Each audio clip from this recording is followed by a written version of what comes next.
Good morning friends, स्वागत आहे तुमचं आजच्या प्री मार्केट रिपोर्टमध्ये. तर मग चला सुरुवात करूयात आजच्या या प्री मार्केट रिपोर्टला आणि जाणून घेऊयात की आज आपल्या स्टॉक मार्केटमध्ये काय होऊ शकतं ते. त्याआधी तुम्ही जर चॅनलवर नवीन असाल तर चॅनलला सबस्क्राईब करायला विसरू नका आणि डिस्क्रिप्शनमध्ये लिंक आहे त्यावरती क्लिक करून आपले डीमॅट अकाउंट देखील ओपन करायला विसरू नका. तर मग चला सुरुवात करूयात आजच्या या भागाला.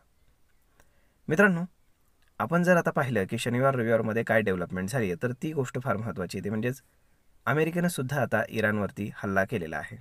परंतु अमेरिकेने लगेचच स्टेटमेंट रिलीज केलं की त्यांनी इराणवरती नाही तर केवळ इराणच्या जे काही न्यूक्लिअर फॅसिलिटीज आहेत तर त्या ठिकाणी त्यांनी हल्ला केलेला आहे. म्हणजेच काय की ते डिफेन्सिव्ह मोडमध्ये आहेत. जोपर्यंत इराण आता स्वतःहून रिटॅलिएट करत नाही तोपर्यंत अमेरिका त्यांच्यावरती ओपनली हल्ला करणार नाही आहे. ओके, म्हणजेच काय की ग्लोबल क्यूज आज पूर्णपणे कन्फ्युज्ड आहेत. त्याच्यामध्ये जर आपण पाहिलं तर जनरली अमेरिका जर युद्धामध्ये उतरली तर ऑइल प्राईस प्रचंड स्पाईक व्हायला पाहिजे, परंतु तसं झालेलं नाही. तर ऑइल प्राईस फक्त 2% वरती गेलेले आहेत. त्यानंतर गोल्ड जर आपण पाहिलं तर गोल्ड थोडंसं खाली आलेलं आहे, म्हणजे आपण त्याला ऑलमोस्ट एका रेंजमध्ये असं आपण म्हणू शकतो. त्यानंतर जे यूएसचे आता यूएसला रात्री जे काही शुक्रवारी मार्केट बंद झालं तिथे तर ते ऑलमोस्ट फ्लॅट बंद झालं होतं विथ पॉझिटिव्ह बायस. त्यानंतर तिथले जे काही आता फ्युचर्स आहेत नॅसडॅकचे वगैरे तर ते ऑलमोस्ट 0.5% आसपास डाऊन ट्रेड करत आहेत.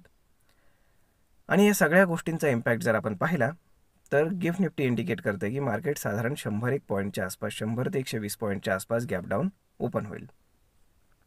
आता यामध्ये लक्षात घ्या, शुक्रवारी मार्केटमध्ये एक चांगली रॅली आपल्याला पाहायला मिळाली, परंतु एवढी अनसर्टन्टी असून सुद्धा मार्केटमध्ये एवढी रॅली पाहायला कशी मिळाली तर त्याच्यामागे FISचं बाईंग होतं.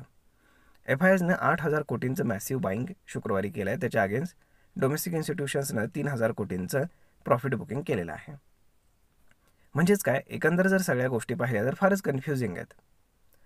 आता क्लिअरिटी कधी येईल? इराण जोपर्यंत काही रिटॅलिएट करत नाही किंवा इराण माघार घेतो का, हे सगळं पाहणं आता जास्त गरजेचं आहे. जर इराणनं माघार घेतली नाही तर हे युद्ध फार मोठ्या प्रमाणावरती एस्केलेट होईल आणि अमेरिकेला याच्यामध्ये उतरावं लागेल. परंतु जर इराणनं अचानक माघार घेतली किंवा काही समझोता झाला वगैरे वगैरे तर मग मात्र यामध्ये आपल्याला एक पॉझिटिव्ह गुड न्यूज पाहायला मिळू शकते. जर आता आपण आपल्याकडला प्रोप्रायटरी ट्रेडर्सचा जर आपण डेटा पाहिला तर जे काही प्रोप्रायटरी ट्रेडर्स आहेत तर ते मार्केटवरती बुलिश होते, ते कॉल बाईंग करून गेले होते मोठ्या प्रमाणात. त्यानंतर जे रिटेल ट्रेडर्स होते तर त्यांनी आपण काय म्हणतो त्याला की ते मार्केटवरती शॉर्ट होते, बेरिश होते. आणि जे FIs आहेत तर ते न्यूट्रल होते आणि त्यांनी त्यांच्या इंडेक्स लाँग पोझिशन्स थोड्याशा इन्क्रीज केलेल्या आहेत. शॉर्ट पोझिशन्स त्यांनी 76% खाली आणल्यात, म्हणजे मागच्या एक आठवड्यामध्ये 2% त्यांनी त्यांच्या शॉर्ट पोझिशन्स ज्या आहेत तर त्या कव्हर केलेल्या आहेत. म्हणजेच काय की मे बी आज गिफ्ट निफ्टीला मॅनिपुलेट केलं जाऊ शकतं. त्याचं कारण असं, कारण रिटेल ट्रेडर्स बेरिश आहेत, म्हणजे जर मार्केट गॅपडाऊन ओपन झालं तर रिटेल ट्रेडर्सला खूप जास्त फायदा होणार आहे. परंतु त्याच्या अगेन्स्ट जे काही प्रोप्रायटरी ट्रेडर्स आहेत किंवा मग FIs आहेत तर ह्यांना थोडंसं लॉस होणार आहे. मग कदाचित, कारण गिफ्ट निफ्टी तर तेच मॅनिपुलेट करतात, गिफ्ट निफ्टीमध्ये सर्वसामान्य लोक ट्रेड करू शकत नाहीत. मग मे बी ते मार्केटला चांगल्या लेवलला ओपन करून मग तिथे काहीतरी गेम प्लॅन करू शकतात, होऊ शकतं. म्हणजेच काय की आता 9 वाजेपर्यंत काय होतं आहे ते पाहणं जास्त गरजेचं आहे. म्हणजे आज गिफ्ट निफ्टीवरती फार विश्वास आपण ठेवू शकत नाही. मे बी गिफ्ट निफ्टीला चुकवून मार्केट कुठेही ओपन होऊ शकतं, मे बी त्यापेक्षा जास्त गॅप डाऊन किंवा थोडंसं गॅपअपही. आता जर आपण हा सगळा सिनेरिओ शनिवार रविवारचा पाहिला तर असं वाटत होतं की मार्केट हे चांगल्यापैकी गॅपडाऊन ओपन होईल, परंतु मार्केट चांगल्यापैकी गॅपडाऊनही ओपन होत नाही आणि काहीच होत नाही. ऑलमोस्ट आपण त्याला काय म्हणू शकतो की एवढ्या मोठ्या न्यूजनंतरही मार्केट फ्लॅटच ओपन होतं आहे. याच्यामागचं कारण काय की इराण इस्रायलचं युद्ध जे आहे तर ते 13 तारखेला सुरू झालं आणि तेव्हाच मार्केटमध्ये एक फॉल आपल्याला पाहायला मिळाला होता. म्हणजे एकाच गोष्टीसाठी मार्केट 2 वेळा रिॲक्शन कधीही देत नाही, हे आपण माहीत करून घेऊ. म्हणजेच काय की आज जास्त मोठी रिॲक्शन न देण्यामागचं कारणच ते आहे, कारण युद्ध ऑलरेडी सुरू झालेलं आहे. फक्त अमेरिकेने 1-2-3 ठिकाणी त्यांनी बॉम्ब टाकलेले आहेत आणि त्यांनी त्यानंतर लगेच स्टेटमेंट दिलं की आम्ही आता कुठल्याही प्रकारचं रिटॅलिएशन त्याच्यामध्ये करणार नाही जोपर्यंत इराण आमच्यावरती कुठल्याही प्रकारचा हल्ला करत नाही तोपर्यंत.